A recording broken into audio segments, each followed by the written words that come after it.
So, picture this. It's 6:03 a.m. I'm barely awake, rubbing sleep from my eyes, when my phone pings with this wild alert from my solar app. My panels are pumping out power like I'm running a crypto mine in my garage. The sun's not even up yet, and I'm thinking, what the heck? I don't even own a fancy coffee maker, let alone something that gulps down megawatts before breakfast. I stumble out to the breaker box, still in my slippers, half expecting to find I left every light in the house blazing, but no. Everything's off, quiet, just the faint hum of something wrong. That's when I hear it. The gurgle of a pool filter next door, like a hot tub throwing a party at dawn. And that's when I meet my neighbor, Lisa, or, as the cul-de-sac whispers behind her back, Lisa the Leech. Lisa's got this backyard setup that screams discount Miami Vice. Think neon flamingo lights, fake palm trees, and a pool heater she brags about keeping on 24/7 because, in her words, I deserve to swim in luxury. Fair enough, except I'm pretty sure luxury shouldn't come with an orange extension cord snaking from her yard, under our fence, and straight into my solar system. I'm standing there, coffee mug in hand, staring at this cord like it's a guilty snake, and my app's screaming that my panels are bleeding energy faster than a popped water balloon. I mean, who even thinks to steal solar power? It's like siphoning sunlight out of someone's sky. But there it is, bold as day, Lisa's pool heater slurping my juice while she sips mimosas at 7 a.m. So I knock on her door, trying to keep it cool, plastering on a sarcastic little smile. "Morning, Lisa," I say, pointing at the fence. "Quick question, did my roof sign up to power your pool? Or was that your genius plan?" She doesn't even blink, just adjusts her oversized sunglasses, takes a sip of her drink, and goes, "Oh, come on, Mike. It's not like it costs you anything. Solar's free, right?" I'm floored. "Free? Lady, I paid 30 grand for those panels. I'm still paying the loan, and I clean them myself every spring so they don't crap out." But to her, it's like I'm hogging the sun itself. She even throws in, "The HOA's been saying it's selfish to keep all that energy to yourself. Community resources should lift us all up." I'm sorry, community resources? I didn't argue, didn't yell, I just said, "Cool," and walked away. That's how I play these things. Quiet now, knockout later. I set up cameras, one on the fence, one by the breaker, one in the garage where my solar feed lives. Every time Lisa's pool bubbles, my app spikes. It's like clockwork, almost beautiful in how blatant it is. But Lisa? She's not just stealing. She's throwing a full-on festival with my power. By the weekend, she's got half the HOA floating in her pool, margarita machine whirring, lights blazing like a Vegas strip club, all on my dime. I'm filming from my bedroom window, feeling like I'm in a low-budget thriller, narrating the Battle of Suburbia. The kicker? She storms over the next morning, banging on my door, hair wild, no sunglasses this time, hissing, "Your power cut out mid-party, Mike. My guests were swimming in cold water. Fix your system if you're gonna let people use it." I'm staring at her, genuinely impressed by the gymnastics of her logic. "Let people use it," I say, leaning in. "You mean you, Lisa? You're the people." She jabs a finger at my roof and snaps. "You act like some eco-saint with those panels. Newsflash, sunshine boy, you're part of a community." That's when it hits me, this isn't just a cord in my yard. It's a war over who controls what's mine. I don't yell back, just smile, nod, and let her stomp off thinking she's got me rattled. But I'm already emailing the utility company. See, Lisa thinks solar's just free magic from the sky, but utilities track every watt like hawks. Her little orange cord? It's screaming thief on their grid. Within days, I've got logs, footage, and a file I name Operation Pool Pirate. She's building my case for me, and she doesn't even know it. Then the utility truck rolls up on a Tuesday, heat pressing down like a heavy blanket. I'm watching from my window as two guys in reflective vests march to Lisa's meter, spot the cord, and clip it like it's nothing. Lisa comes flying out, towel flapping, screaming, "What are you doing to my property?" One guy just holds up the cord, coils it, and hands it to her like it's evidence at a crime scene. My app goes quiet for the first time in weeks. My roof's mine again. But Lisa? She's not done.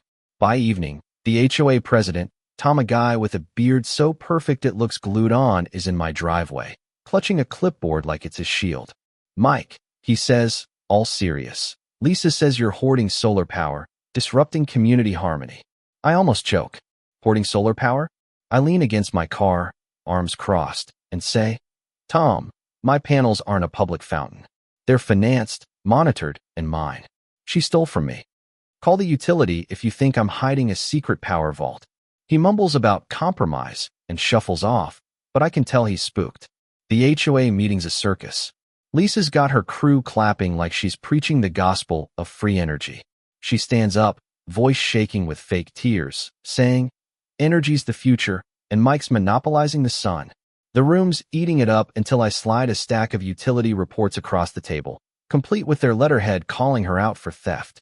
When her heater fried my inverter, I say, calm as a lake. Should we split the repair bill too? Or is that only community spirit when it's her pool? Silence. Even Tom's beard seems to droop. Lisa sputters about misunderstandings, but the room's turning. I think I've won until she leans in as we leave, hissing, You think you're clever, Mike? This isn't over. You embarrass me, and people like you always pay. 3 days later, I spot a shady van at her place. No logo, just two guys hauling electrical gear under a tarp. That night, her pool's steaming again, but my app steadies she's not stealing from me anymore. She's gone full rogue, hooked up some illegal setup to the grid. Classic Lisa, doubling down instead of backing off. By the weekend, it blows literally. A bang like a cannon, smoke pouring from her yard, her pool shed in flames. Firefighters put it out, but her heater's a melted blob, her fence is toast, and the city inspector's pointing at her janky generator setup, saying, Ma'am, you're lucky your house is still standing. She's screaming it's sabotage, pointing at me, but the crowd's done with her. Then, at 2 a.m. a few nights later, I catch her wrench in hand, robe dragging in the dirt, trying to break into my breaker box. I flick on my flashlight, phone recording, and say, Smile for the camera, Lisa. She bolts, but the footage goes straight to the utility and HOA. She tries to flip it, files a complaint saying I'm harassing her, even demands my panels come down for ruining neighborhood vibes. It's laughable, but she's got enough friends that the HOA schedules a vote. At the meeting, she's in full martyr mode, crying about community and fairness. I don't shout. I just play the video of her skulking in my yard. Gasps ripple through the room. Tom fumbles, withdraws the motion, and Lisa storms out, slamming the door. You'd think that'd be it, but no. She goes big, calls the local news, stands in her driveway waving papers, claiming I'm stealing the sun. The reporter's confused, asks, So he's monopolizing sunlight? Lisa nods like it's profound. The story goes viral. Comments split between calling her nuts and me a greedy jerk. But the utility shuts it down with one statement. Solar panels are private property. Tampering is theft. Game over, right? Nope. She sues me for emotional distress and blocking community resources. My lawyer, Sarah, laughs so hard she snorts. This is a tantrum with a lawyer, she says, but we prep anyway.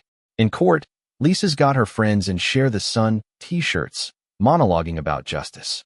Sarah just hands over the utility reports, inspector fines, and that 2 a.m. footage.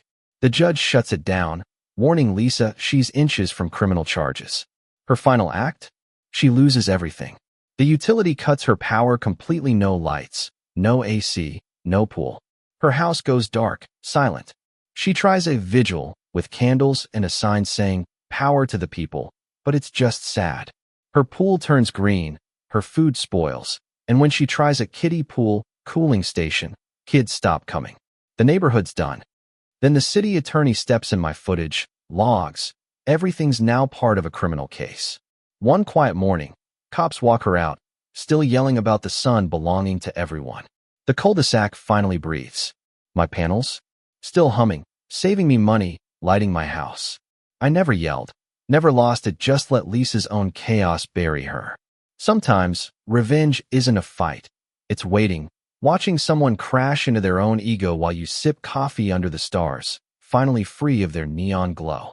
So what do you think? Was I too harsh, or was Lisa asking for it? Drop a comment.